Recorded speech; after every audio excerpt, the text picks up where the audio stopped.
Good morning or afternoon or night or whenever you watch. I understand that it's on several times a week. I live in the country and I don't have this station, so I don't see it. But I do welcome you to Sunday School at Kosciusko First Baptist Church in Kosciusko, Mississippi. And we're in the book of Numbers today, and it's probably one of the most familiar stories or happenings. It really happened in the Bible, and that is the Hebrews, and they've escaped from Egypt now, and they are in the wilderness, and they've crossed the wilderness from coming through the sea, the Red Sea, that God divided for them so that they could come across. And they have crossed the wilderness, and they are at the point of being into Canaan, into the Holy Land, into the Promised Land that God centuries before had promised Abraham. And so here they are. We don't know exactly how many of them there are. We're told that it could be a couple of million people. I can't even imagine that many people together. And staying as a group. That is just I can't visualize that. But here they are, and they see the border, and they know that God has promised them Canaan, the Holy Land, the Promised Land. And so Moses and of course he's directed by God. God is telling him everything that he needs to do, and so Moses has been directed to choose one man from each of the 12 tribes. There are the 12 tribes of Judah. And so he does that, and they are to be spies. They are to go into the Promised Land, and they're to cross the borders there, and they're to scout out the land.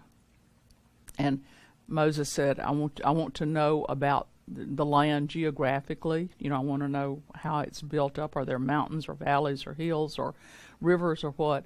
And I want to know all about the people, and tell me about what you see, and then tell me about the cities. Are they fortified? Do they have walls? Does it look like there are a lot of guards there?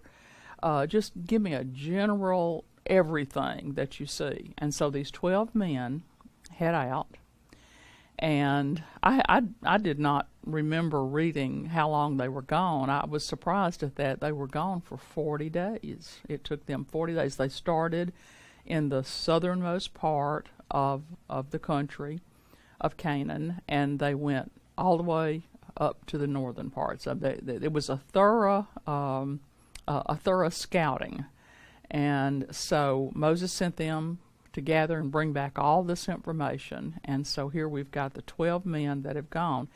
And they didn't go to determine if Israel could take the country, but it was a done deal that Israel was going to go in and defeat the people. And God gave instructions for them to kill everyone that they came to.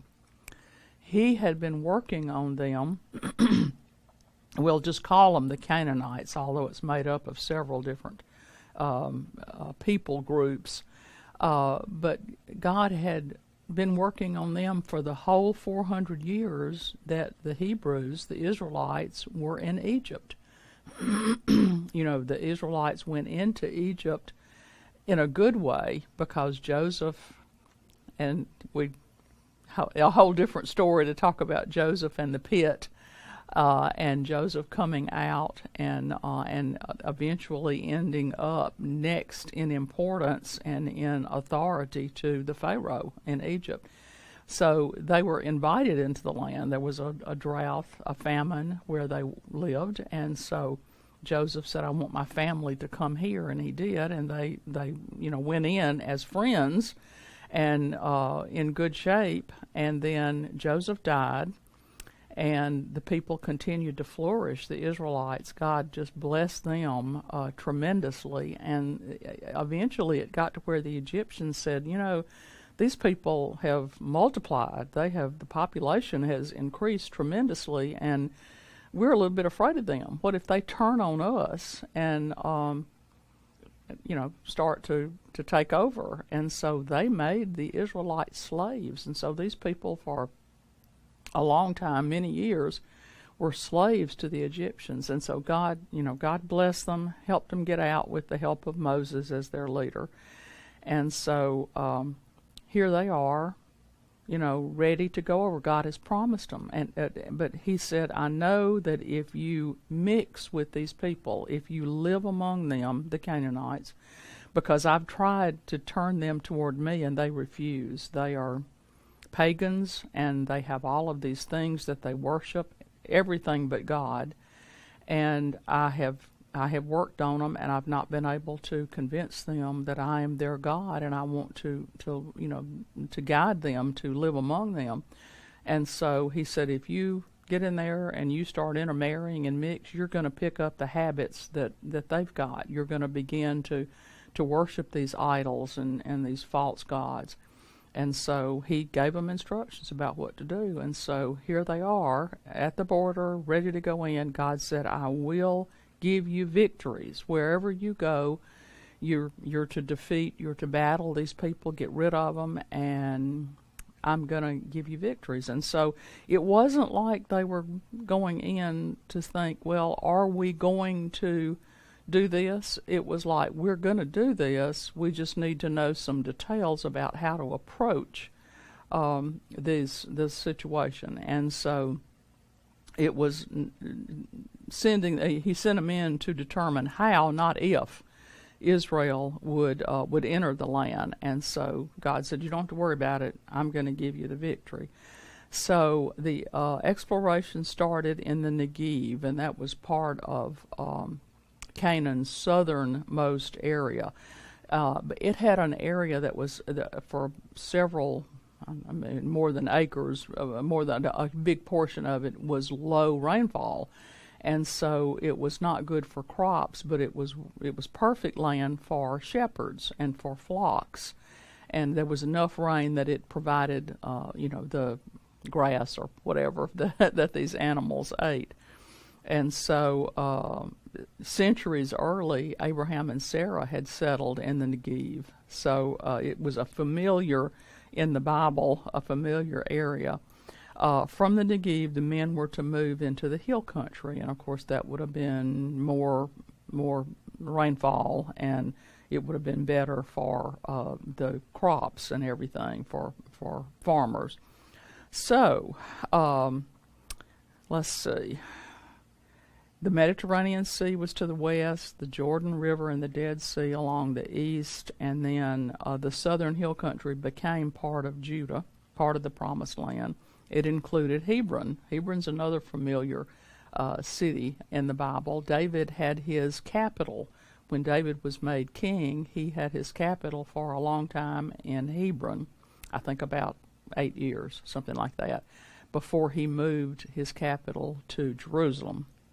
So there was, as I said, excellent soil, and the grain and the grapes and the olives and the pomegranates and everything grew wonderfully there. So that was a good place for a lot of them to settle, especially if they were farmers.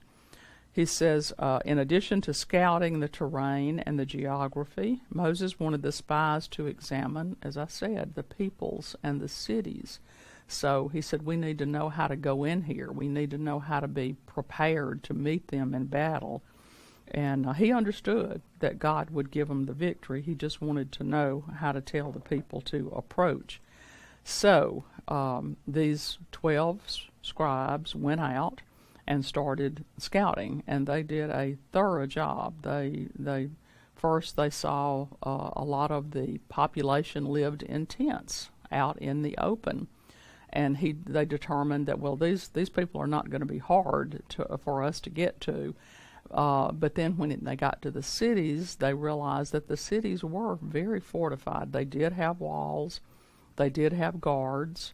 And so they were beginning to realize what they were going to have to face against. They mention, and let's see, let's read those verses, 17 through 20, and that's Numbers 13. When Moses sent them to scout out the land of Canaan, he told them, "Go up this way to the Negev, then go up into the hill country. See what the land is like, whether the people who live there are strong or weak, few or many. Is the land they live in good or bad? Are the cities they live in encampments or fortifications? Is the land fertile or unproductive? Are there trees in it or not? Be courageous, bring back some fruit from the land." And it was the season for the first ripe grapes. Okay, so, the Bible in so many places does not give any indication of what time of the year it is, and in many cases, absolutely no idea what year it is. And so we grab anything that tells us something about that. So talking about it was the season for the first ripe grapes.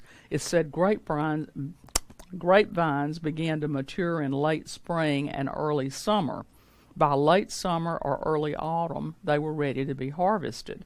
When the scouts returned, and I'm sure you've seen pictures of this, or it's a good visual when we stop and think about when they tell us how they were carrying. They were carrying a huge cluster of grapes, and that cluster, just one cluster now, was so big and so heavy that they had to wrap it around a stick, a tree limb or whatever, and with a man on each side. It took 2 men to carry a cluster of grapes.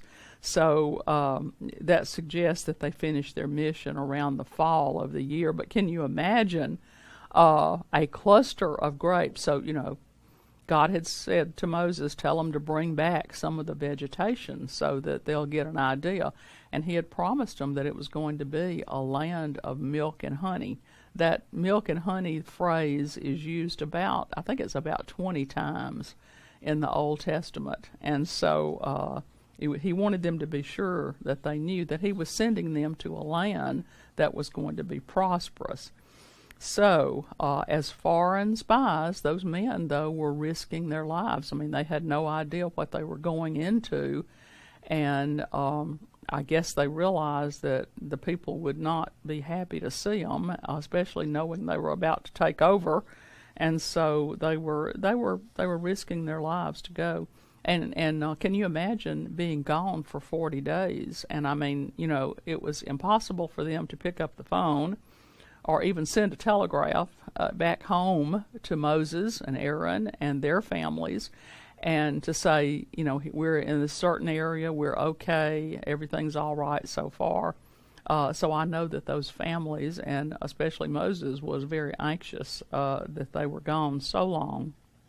And of course, they were not able to get any word. So let's read 21 through 25.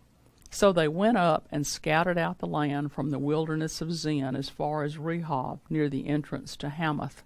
They went through the Negev and came to Hebron, where Ahiman, Shesai, and Talmai, I'm sure I'm pronouncing those Hebrew names right, the descendants of, they weren't Hebrew, I'm sorry, these are the Canaanites. The descendants of Anak were living. Hebron was built 7 years before Zon in Egypt. When they came to the Escol Valley, they cut down a branch with a single cluster of grapes, which was carried on a pole by 2 men. They also took some pomegranates and some figs. That place was called Eshcol Valley because of the cluster of grapes the Israelites cut there. At the end of 40 days, they returned from scouting out the land. Okay, so the Hebrew and the Bible is very specific about where they went. They covered all the territory. They started in the wilderness of Zin. That was a very rocky area along Canaan's southern edge, and so that would have been where they entered. They started there, and God told Moses and Aaron to then he includes this, and it was a weird place to include it, but this is sort of a sad part of the story. Okay, so Moses and his brother Aaron are leading these people through the wilderness. Okay, they are just gone from Egypt a short time when they get to the point where they're at the border about they could enter into Canaan any time, and this is where they send the scouts. But we know what happened, or we will know shortly. But he interjects here and talking about what happened to Moses and Aaron. This is after they have to go back. That they did not go into the promised land at this point. They had to go back and wander through the wilderness. And so God instructed Moses to. They went to an area that was didn't have water, and they were complaining and whining. And of course, water is necessary, but maybe there was water close or not close, and they didn't like that fact. So they really complained and really got on top of Moses' last nerve, I guess. And God sent Moses and Aaron to a certain rock, and he said, "Speak to the rock, and the rock will produce water, and there'll be enough water for everybody." Well, Moses was angry, and he had heard the whining long enough, and so when they got to the rock, what did Moses do? He did not speak to the rock. He struck the rock. Water came out, but God was very angry with Moses for showing his temper, and also apparently it was like Moses was saying to the people, "This is me. This is what I've done for you. I'm the one that struck the rock and made the water come out," instead of giving the glory to God by just saying, "God said, I'm speaking to you from God, and I want you to produce water." So he just put this in here. He said, "However, in his anger, Moses struck the rock." And you know what happened. As a result of their disobedience, God banned Moses and Aaron from entering the Promised Land. I've always thought that was harsh. Moses had gone to all this, and he had accepted, not wantingly, but he had accepted the job of being the leader to get the people out of Egypt and to lead them in the Promised Land. And then by losing his temper that one time, God punished him as a result and told him, "You're not going to be able to enter the Promised Land." So Moses died just before they were able to go. But okay, so the spies traveled toward Rehob, which is Syria. We know exactly where that was today, which bordered on the Promised Land on the north, and made a thorough scouting mission from south to north. After leaving, they came to Hebron, and that was about 20 miles north of Jerusalem. So we know where they were, south of Jerusalem.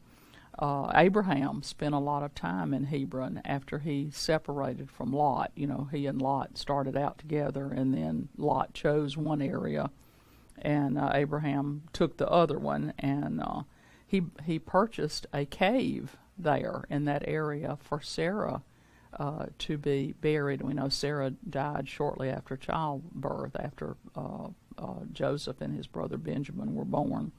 And so the cave became a burial place for 3 generations of patriarchs. He said David, and I think I mentioned David had reigned, he had made Hebron his capital for several years.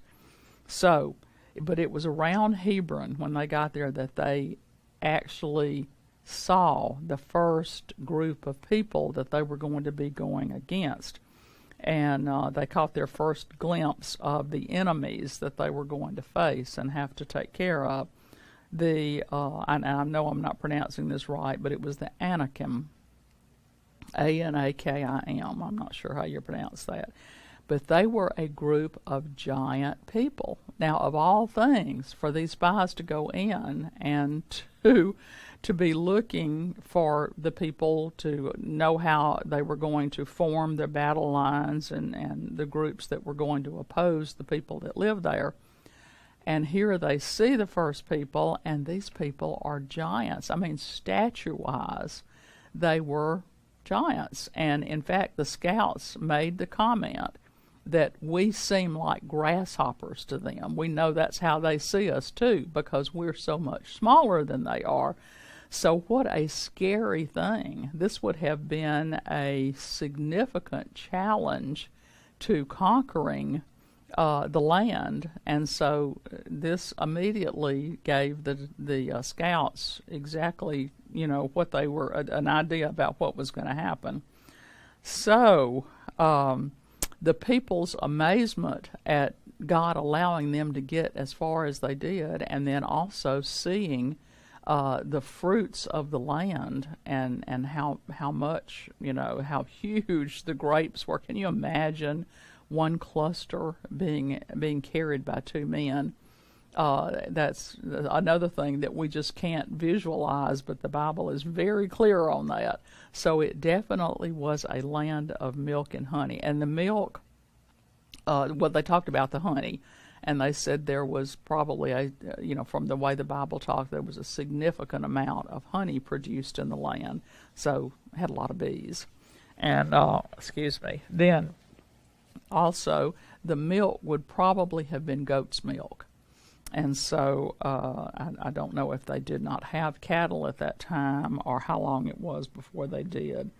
I have seen pictures of the temple, and when people were bringing sacrifices, and there were cows among them. There were more goats and sheep, but there were cows. So anyway, but the scouts actually traveled about 300 miles, as best as we can figure, from the time they left the rest of the group to go scout out the mission and then got back. That would have been an awfully long time. But of course, these people walked everywhere they went, and so anyway, that it took them. That's why it took them for 40 days. So don't you know that a lot of the people back home thought, something's happened to them. They probably didn't make it. We haven't heard anything from them, and they're not back yet. But anyway, when they were done, they returned to bring the report. 26 through 31. The men went back to Moses and Aaron and the entire Israelite community in the wilderness of Paran at Kadesh. They brought back a report from them for the whole community, and they showed them the fruit of the land. They reported to Moses, "We went to the land where you sent us, and indeed it is flowing with milk and honey, and here is some of its fruit. However, the people living in the land are strong, the cities are large and well fortified. We also saw the descendants of Anak there. The Amalekites are living in the land of the Negev. The Hittites and the Jebusites and the Amorites live in the hill country, and the Canaanites live by the sea and along the Jordan." Then Caleb quieted the people. Now remember, Caleb is one of the 12.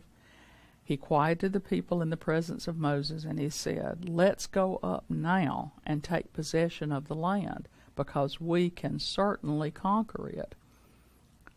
Caleb heard the same report, or he gave the same report. He heard everything. He heard the other 10, those 10 that were against going. He had seen everything they had seen and heard everything they had heard.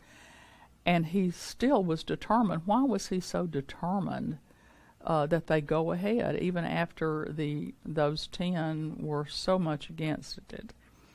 Because he trusted God. God said, "I will give you the victory." There was no question about it. He didn't say, "If you have this attitude," or "if you do this a certain way." He said, "When you go in, I will give you the victory. You will have the victory. You will be able to overcome these people." And he didn't say, "Maybe, and I'm concerned about it because they're so big." He said, "You're going to be victorious when you go in." So Caleb had definitely heard God and trusted God, and he said, "Let's go up now and take possession of the land, because we can certainly conquer it." But the men who had gone up with him responded, "We can't attack the people because they are stronger than we are." Okay, so they trusted their instincts. They trusted their eyes. They were frozen with fear because of the situation, because these people were so much bigger, and the cities were very fortified, very walled, and lots of guards and everything. They trusted that. They offered a report to the whole community. They shared the information, and they had the fruit. And of course, the people were very impressed by that. They were impressed by the wonderful land and how fruitful it was. But they listened to the 10 who were afraid and who had not listened to God. So fear dominated those scouts' report. They thought the Canaanites would be more than Israel could conquer, and they also thought that the Canaanites would be more than God could conquer. The scouts created more doubts by describing the residents, starting with the Anak.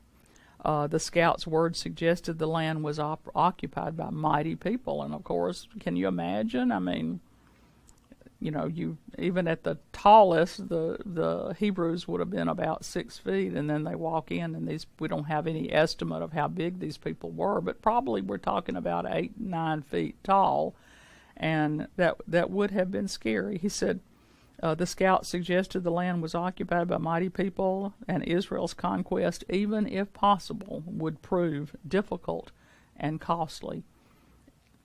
It would be difficult, but God said, I will give you the glory. Joshua and Caleb were the two who saw it God's way. They saw everything the rest of them did, but they said, we can do it because God has promised us. They were the only ones who believed that the people should go up and conquer. They had seen all the same challenges the other spies saw. However, they focused on God's promises rather than on human logic or the circumstances. Their fear overwhelmed their faith. And it's significant also to hear them say, we felt like grasshoppers in front of these people, and we felt like they were looking at us like we were that small, we were that inefficient, we were that weak. You and I face a lot of giants in our lives. We face giants of fear. We face people failing us, finances failing us, our bodies failing us. We face a lot of illness and sickness and challenges in our lives. A lot of things happen to us that appear to us to be giants. And when we see those giants and start thinking about how we can conquer them, we become fearful because they seem too big for us to conquer. But as Christians, as believers, we have the promise of God that He'll be with us in every situation. And if we depend on Him, He doesn't promise us that things will be easy. He doesn't promise us that we won't have to go through these things and face a lot of the giants.